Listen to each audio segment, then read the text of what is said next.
Um, Today we're going to talk about simplifying trig expressions and function operations with trig.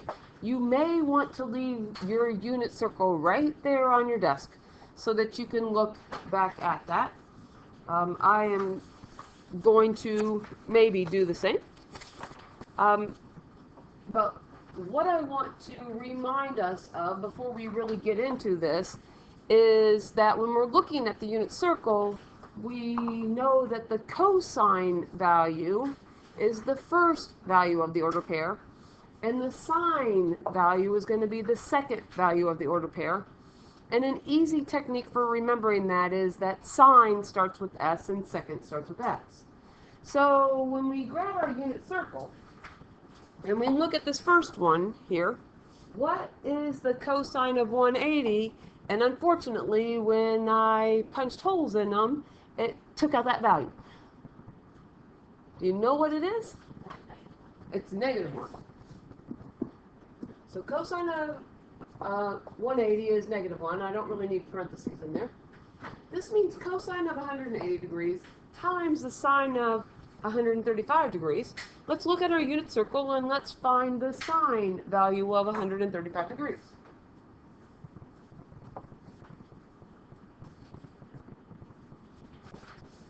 Do you see that it's radical 2 divided by 2? Square root of 2 divided by 2? So to finish this problem here, once we determine that, again, this problem means the cosine of 180 degrees times the sine of 135 degrees. When we multiply those two together, we get negative radical 2 over 2. Just a real quick reminder that when you multiply fractions, we multiply the tops of the fractions together, and we multiply the bottoms of the fractions together, tops being the numerator and bottoms being the denominator.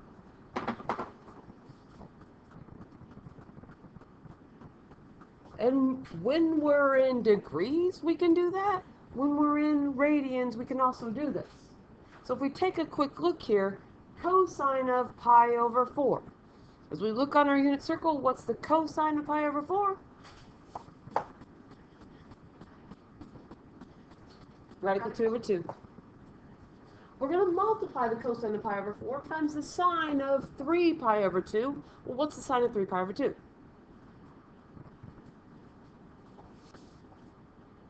Are you looking at your unit circle? -1. And then we're going to subtract sine of 5 pi over 3 from that. Well, yes, sine of 5 pi over 3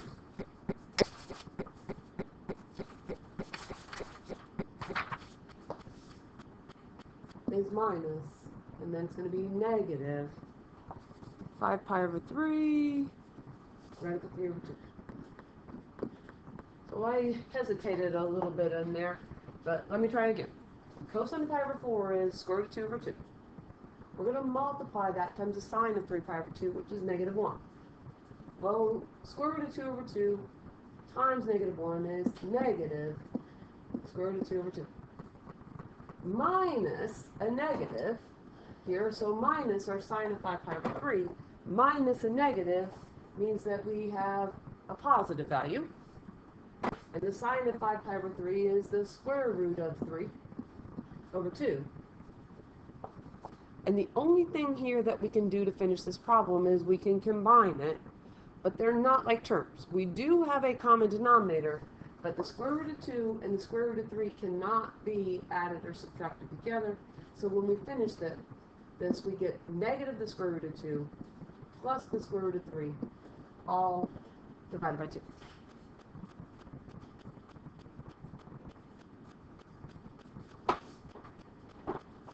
So what we're kind of doing as we go through these notes is we're just reacclimating ourselves to using the unit circle. Cosine of 5 pi over 4 squared, well, let's just deal with the cosine of 5 pi over 4. As we go to our unit circle, what we see is that the cosine of 5 pi over 4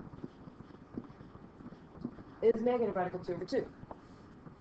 Well, what it also says here is that we need to square that value. in our next value, it says sine squared of 11 pi over 6. Well, let's figure out what sine of 11 pi over 6 is. And again, if you look at your unit circle, sine is going to be the second value. And it doesn't matter if the squared is written where it is with respect to the cosine term, or if the squared is written on the sine term, that value also needs to be squared. So we figured out what sine of 11 pi over 6 is, and now we're squaring it. Well, it might be a little bit more details than you need, but just to make sure, squared means times itself. This is the square root of 2 over 2 negative times negative the square root of 2 over 2. That's what squared means. When we multiply these two together, negative times negative is positive. The square root of 2 times square root of 2 is square root of 4 divided by 4.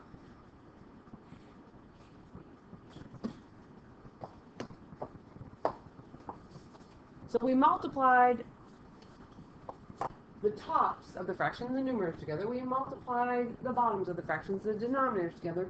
Well, what's the square root of 4? 2. So this is 2/4, and yes, we could simplify it to be 1/2 here in a minute, and we'll see if we need to do that. Because our other value over here, for our sine squared of 11 pi over 6, well, negative 1/2 squared means negative 1/2 times negative 1/2, and negative 1/2 times negative 1/2 is positive 1/4. Negative 1 times negative 1 is positive 1. 2 times 2 is 4. And what happens then is we didn't need to reduce or simplify that fraction anymore, the 2/4 anymore, because we have a common denominator. And there we have 2/4 plus 1/4 will give us our final value of our expression there of 3/4.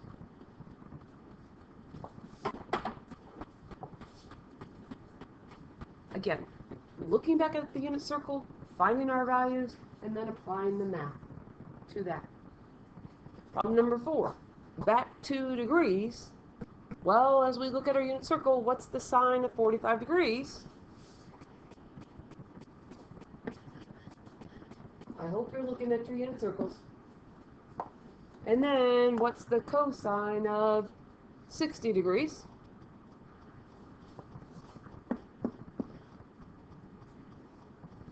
And then, the only thing that we could do for these two is, we do have a common denominator.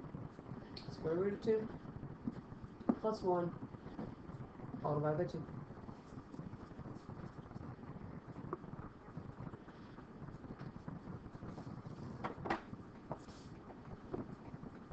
Use the unit circles to help you find the values. Problem number 5. 2 times the sine of pi over 3 minus 4 times the cosine of 5 pi over 6. Well, first, identify. What does sine of pi over 3 equal? Well, sine of pi over 3 equals the square root of 3 over 2. Well, this is going to be 2 times that. 2 times sine of pi over 3. So 2 times the value of sine of pi over 3. Let me make my multiplication a little bit better. Minus 4 times cosine of 5 pi over 6. Well, cosine of 5 pi over 6 is negative square root of 3 over 2. When we multiply this, we multiply the tops together. We multiply the bottoms together. So we have 2 times the square root of 3 over 2. Negative times negative means actually that we're going to have a positive. And then it's going to be 4 radical 3 over 2.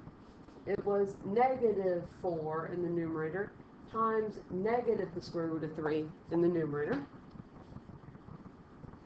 And in this particular case, we do have like terms. We have common denominators and we have like terms because both terms have the square root of 3 in them.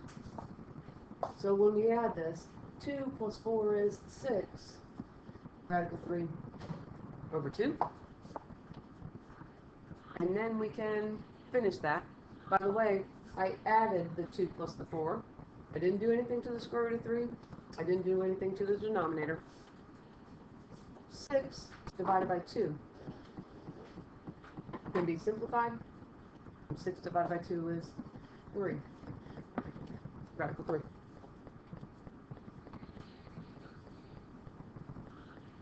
Again, I hope that you're looking at the unit circle to identify these values.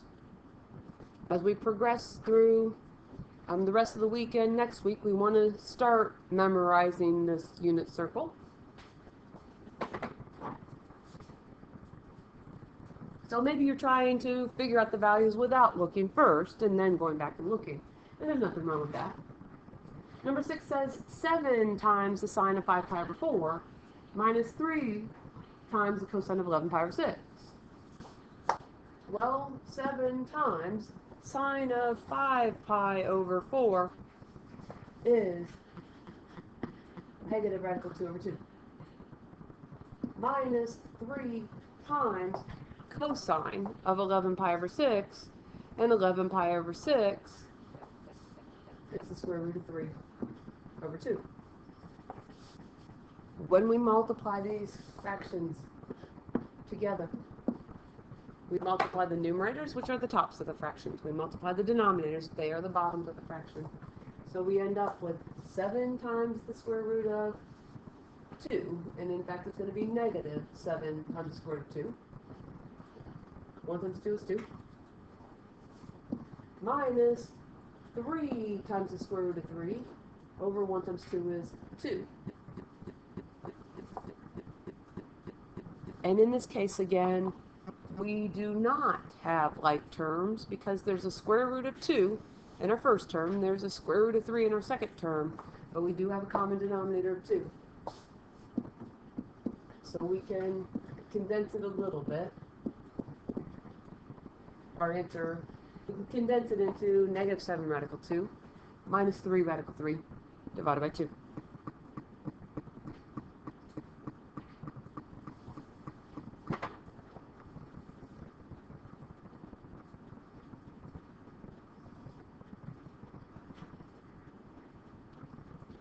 So that's a good place for us to start to refresh our memory from the unit circle. It's been a day or two since we've worked with that.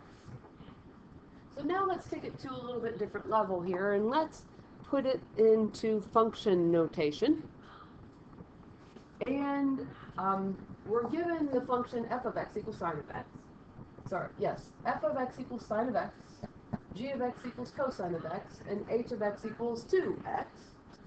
And our first problem says find f plus g of 60. So in other words, what we're going to do is we're going to figure out, well, what's the sine of x, which is what f is, plus cosine of x, which is g of x. And again, the original problem says f plus g of 60. That means that we're going to put the 60 in for a sine of x, in for our x. So it's going to be sine of 60 degrees plus cosine of 60 degrees. And see if you can do this one without looking at the unit circle. What does the sine of 60 equal?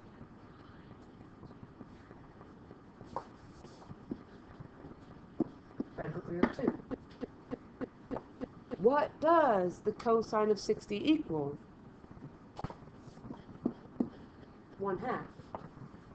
And then finally here, we don't have like terms, but we do have a common denominator, so we can condense our evaluation down. We get radical 3 plus 1 all divided by 2.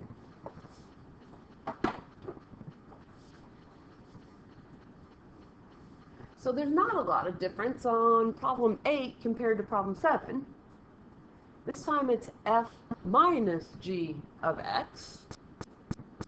So f minus g, we still have sine of x minus cosine of x.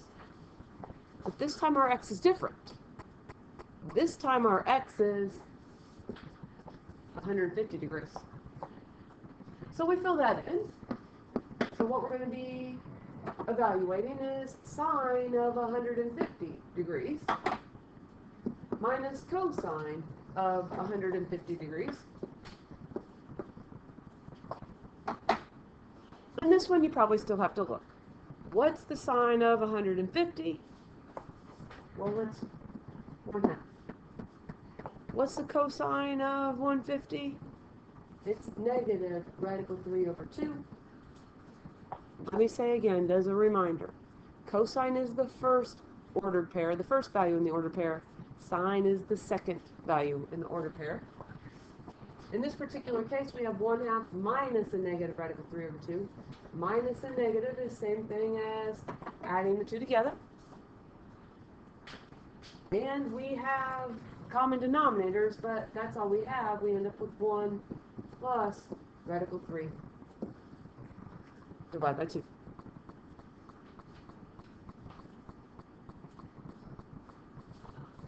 As we flip it over, still have the same functions there. Problem number 9, however, says f times g. Well, f times g means that we're going to take sine of x and we're going to multiply it by cosine of x. But this time our x value is 11 pi over 6. So when we fill that value in, sine of 11 pi over 6 multiplied by cosine of 11 pi over 6. And again, we might need to look at our unit circle to figure out those values, but the sine of 11 pi over 6 is negative 1/2. And the cosine of 11 pi over 6 is the square root of 3 divided by 2. When we multiply these together, we multiply the tops of the fraction in the numerator by the bottoms of the fraction in the denominator, and we end up with negative radical 3 over 4. 2 times 2 is 4.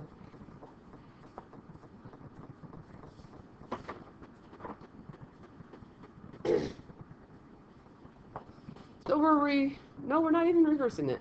This time we're going to do f times g of 5 pi over 3, so it's still going to be sine of x times cosine of x.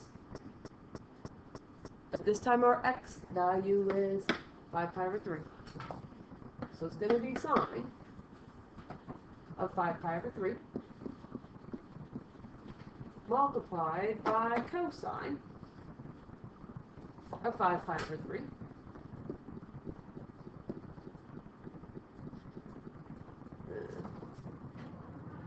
And while I rewrite this, you can be looking at these values on your unit circle. Sine of 5 pi over 3 is negative radical 3 over 2. Cosine of 5 pi over 3 is 1/2. And when we multiply these together, we multiply the numerators together, we multiply the denominators together. Negative square root of 3 times 1 is negative square root of 3. 2 times 2 is 4. So we've done add, we've done subtract, we've done multiply. What we're going to do for the next two is functions, evaluating composition of functions. So if you've kind of been working on some other stuff, now might be a good time to look for a couple minutes. And what we have on this is we have f open circle of h. This means f of h. So we have two functions that we have to evaluate. And when we work with these, we start right and go left. So in other words, what's going to happen is we need to figure out what does h of 2 pi over 3 equal. So to start, we need to go back and we need to find out, well, the h function is 2x. And we're going to take our value of x, which is the 2 pi over 3, and we're going to put it back into the h function wherever we see x. It's been a while since we've done this, but we have done that this school year. So this becomes 2 times 2 pi over 3. And remember, when we multiply fractions here, this is 2 over 1. So the h of 2 pi over 3 ends up to be 4 pi. 2 times 2 is 4. 4 pi over 1 times 3 is 3. But once we find that, all that we found is we found h of 2 pi over 3. Now we need to figure out, well, what is f of 4 pi over 3. We're using the value that we just found, and we're going to put that back into the other function in this case, our f function, meaning sine of x. And we're going to put that value of 4 pi over 3 back into the function wherever we see x. So this is going to be sine of 4 pi divided by 3. And that's where we need to look at our unit circle again. The more times we use it, hopefully the more times we will remember. Sine of 4 pi over 3 is negative pi over 3 over 2.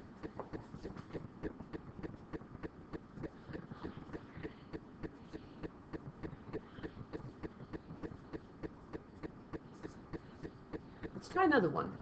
Because, like I said, it's been a while since we have done the composition of functions. Problem number 12, we need to start with f of 3 pi over 2. We're starting farther to the right, and then we'll work our way backwards. So we need to figure out, what does f of 3 pi over 2 equal? And remember, once again, that our f function given to us is sine of x. So we're going to take this value, 3 pi over 2, and wherever we see x back in our function, we're going to replace that with the value of 3 pi over 2. So our first part is going to figure out what we're going to evaluate, better words there, evaluate what is sine of 3 pi over 2. So we look at our unit circle and we see the sine of 3 pi over 2 is negative 1. But we're not done with the problem. We just figured out what f of 3 pi over 2 is. We still need to figure out now what is h of negative 1. And our h function is 2x. So we're using the answer that we just came up with to help us evaluate another function. So this is 2 times negative 1, and 2 times negative 1 is negative 2.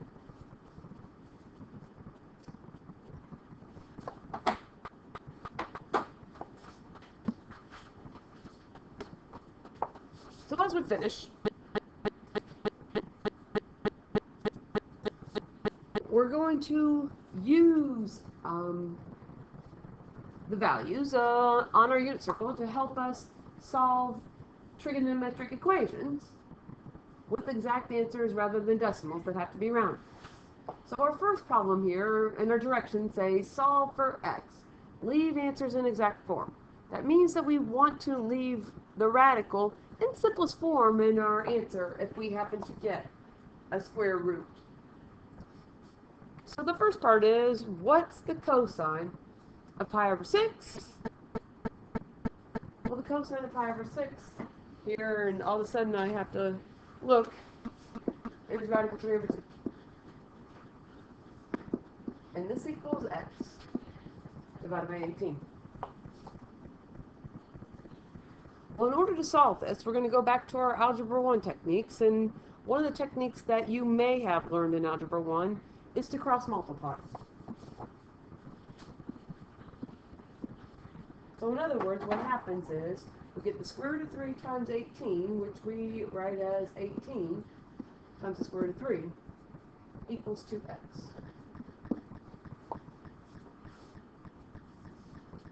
Well, we want to solve for x. That's 2 times x. So our inverse operation is to divide by 2. And once again, we can simplify this part. 18 divided by 2 is 9. Square root of 3.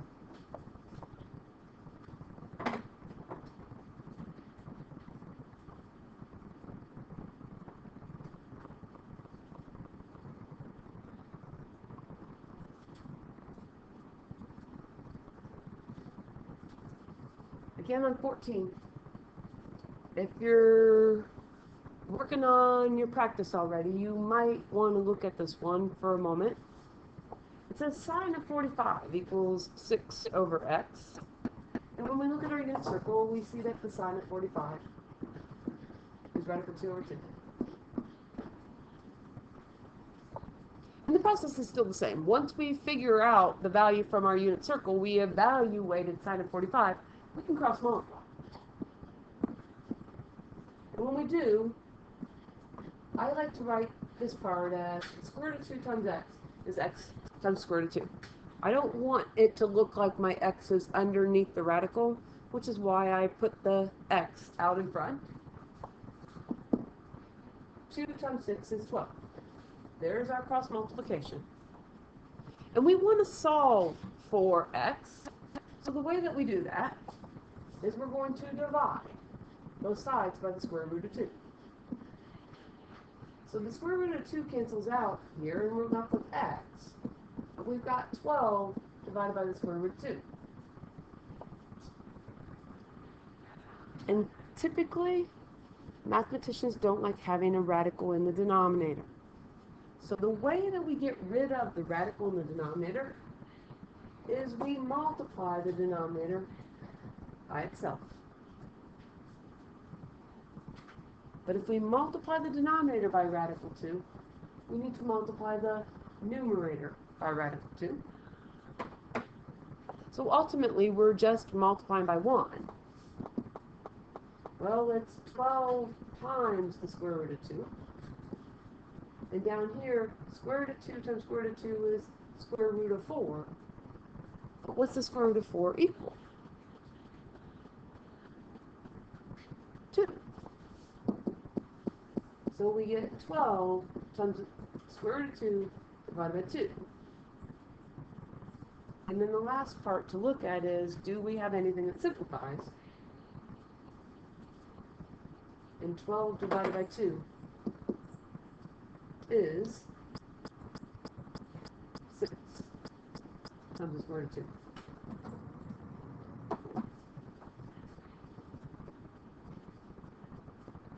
But the process for solving these types of trigonometric equations is the same. Figure out the value of our trigonometric function and use it to help us cross multiply. So sine of 7 pi over 4, we go to our unit circle. We see that it's negative radical 2 over 2 equals 20 over x. We're going to cross multiply.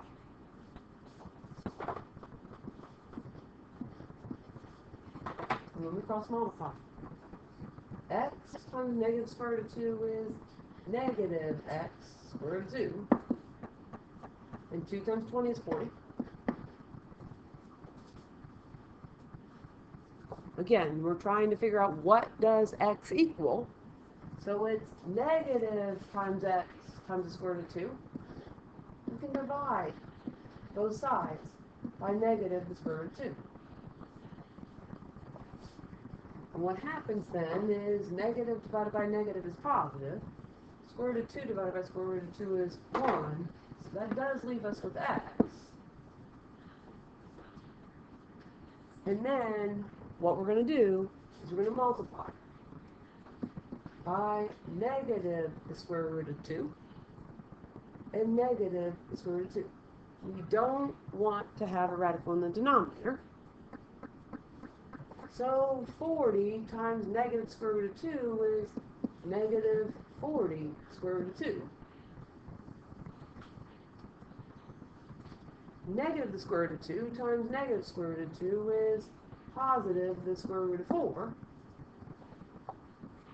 But what does the square root of 4 equal? Still equals 2. So we get negative 40 square root of 2 over 2. And once again, it just so turns out that we can simplify it a little bit more. Negative 40 divided by 2 is negative 20. Radical 2.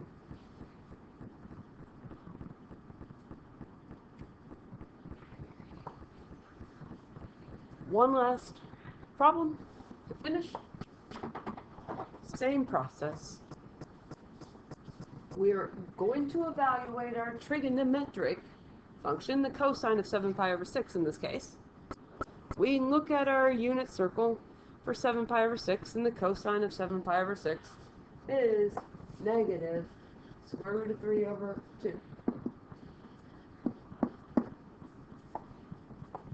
We can cross multiply. And when we do, we get negative x times the square root of 3 equals 10.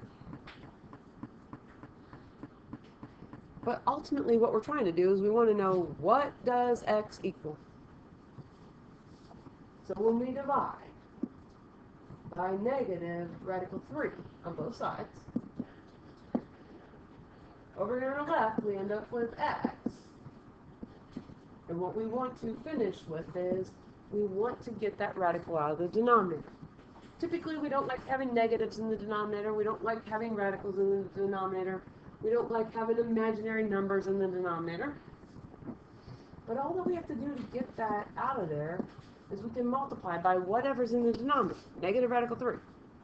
And if we multiply the bottom by that, then we need to multiply the top of the fraction by that as well. So in this case here, 10 times negative radical 3 is negative 10 radical 3. Negative radical 3 times negative radical 3 is positive the square root of 9. Negative times negative is positive. What's the square root of 9? It's 3. And we get negative 10 radical 3 over 3. We cannot simplify any further on this.